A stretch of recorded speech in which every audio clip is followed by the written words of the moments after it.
Hello everyone, मेरा नाम मोनिका भूषण है और आज हम लोग लैपलास ट्रांसफॉर्म की क्लास नंबर 6 स्टार्ट करने जा रहे हैं। तो आज की क्लास में हम लोग उन क्वेश्चंस के लैपलास ट्रांसफॉर्मेशन देखने जा रहे हैं जहां पर हमें इन ट्रिगोनोमेट्रिकल फॉर्मूला की जरूरत आने वाली है। तो वो क्वेश्चंस किस तरह के होंगे? सपोज हमें पता है कि Laplace transform of cos omega T क्या होता है, ये हमने देखा है। Laplace transform of sine omega T क्या होता है, ये भी हमें पता है। लेकिन अगर क्वेश्चंस इस फॉर्म में रहें कि Laplace transform of cos omega t plus कोई भी कांस्टेंट आप ले लीजिए, सपोज π/3 या कुछ भी अगर हम लोग लिख लें फॉर एग्जांपल, तो इसका डायरेक्ट फॉर्मूला हमारे पास नहीं है। तो इन तरह के क्वेश्चंस को जब हमें सॉल्व करना रहेगा तो उसके लिए इन फॉर्मूला लिस्ट की हमें जरूरत पड़ने वाली है। तो हमारा फॉर्मूला लिस्ट क्या है? साइन अल्फा प्लस बीटा होता है sine alpha into cos beta plus cos alpha into sine beta.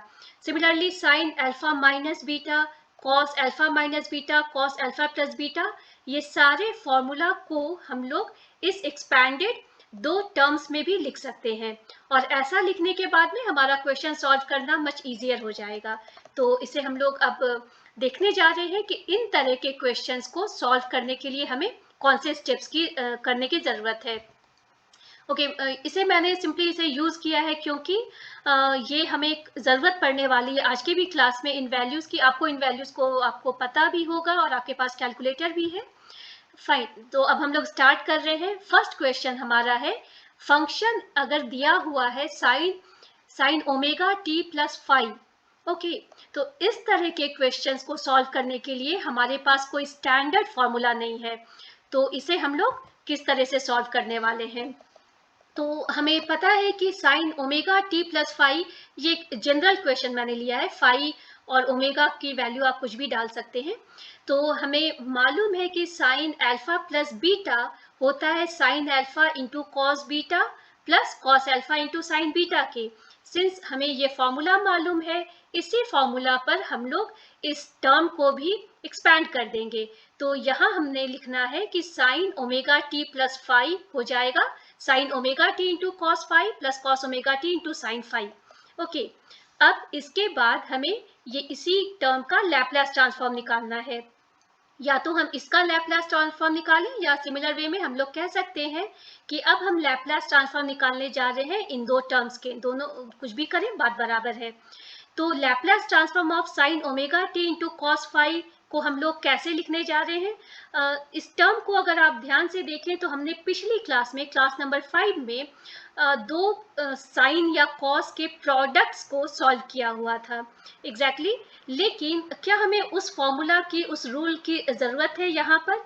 तो बेसिकली हमें उन फॉर्मूला की इस क्वेश्चन में ज़रूरत नहीं है, क्योंकि जब आप ध्यान से देखेंगे तो ये बेसिकली अगर आपको निकालना है Laplace transform of sine omega t into cos 5, तो यहाँ पर हमारा cos phi जो है वो एक कांस्टेंट है। ये कांस्टेंट क्यों है? क्योंकि यहाँ पर आप t नहीं देख रहे हैं। ये phi को आप कोई भी वैल्यू इस पर डाल दें, π/6, π/3, π/2, कुछ भी वैल्यू आप इधर डाल देंगे तो ये आपको कांस्टेंट ही देने वाला है। तो Laplace transform of sine omega T ये आपका कांस्टेंट नहीं है क्योंकि यहाँ पर t प्रेजेंट है। तो इस कांस्टेंट को हम लोग सिंपली इसे बाहर निकाल करके और हम लोग निकाल सकते हैं कि हमारा Laplace transform of sine omega T क्या होता है। और ये हमें अच्छे से पता है, हमने इसको देख भी लिया है। सिमिलरली सेकेंड जो टर्म है हमारा लैपलास ट्रांसफॉर्म, इसका निकालने के लिए हम लोग साइन 5 को बाहर निकाल देंगे क्योंकि ये हमारा कांस्टेंट टर्म है। क्यों कांस्टेंट है? क्योंकि साइन 5 के साथ में t प्रेजेंट नहीं है, तो ये हमारा कोई भी कांस्टेंट वैल्यू देने वाला है। और इसके बाद हम लोग इस टर्म में हम लोग क्या कर सकते हैं, साइन 5 को हमने बाहर निकाल लिया और हम लोग अब लिखने वाले हैं Laplace transform of cos omega T क्या होता है। और इस तरह से करके हमारा आंसर आ जाएगा। तो यहाँ पर cos 5, इस टर्म को देखें अगर आप, cos 5 and sign omega T क्या होता है, omega by S square plus omega square. Similarly plus sign 5 को हमने बाहर निकाला कांस्टेंट और Laplace transform of cos omega T S by s square plus omega square होता है, और यही हमारा आंसर आ गया। ओके, अगर हम लोग क्वेश्चन नंबर बी देख रहे हैं, एग्जैक्टली सेम है। इस क्वेश्चन में हमारा फॉर्म है cos omega t plus phi का। तो कॉस अल्फा प्लस बीटा हमें मालूम है कि वो होता है cos alpha into cos beta minus sine alpha into sine beta.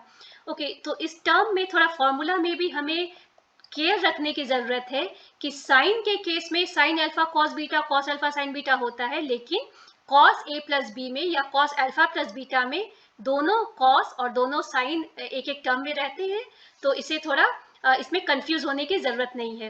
Okay, सो अगर हमें ये फॉर्मूला पता है तो ये क्वेश्चन आंसर करना काफी इजी हो जाएगा।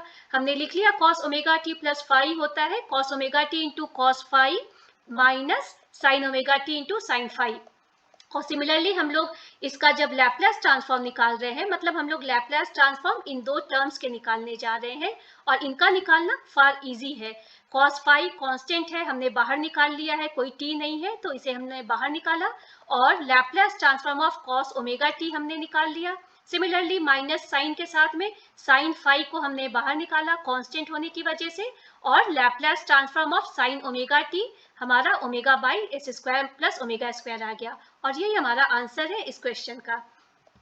ओके, अगर हम लोग इस क्वेश्चन को देखते हैं तो यहाँ क्वेश्चन है e raise to minus two t into sine three t plus pi by six. Since exams में वो pi by six, pi by three, pi by two बहुत फ्रिक्वेंटली देते हैं, इस वजह से मैंने वो टेबल भी ऐड किया हुआ है। तो हमने देखा था प्रीवियस क्लासेस में, जब भी हमारे फंक्शन में हम लोग e raise to a t देखें, सो फॉर टाइम बीइंग हम लोग कह सकते हैं e एट एंड, और उस केस में e to the power minus two t को थोड़ा हम लोग किनारे करें, और उसके अलावा जो भी दिया हुआ है उसे हम लोग फंक्शन माने एफ टी, और इसका पहले लैप्लास ट्रांसफॉर्म निकालने के बाद में हम लोग फ्रीक्वेंसी शिफ्ट प्रॉपर्टी यूज करने वाले हैं।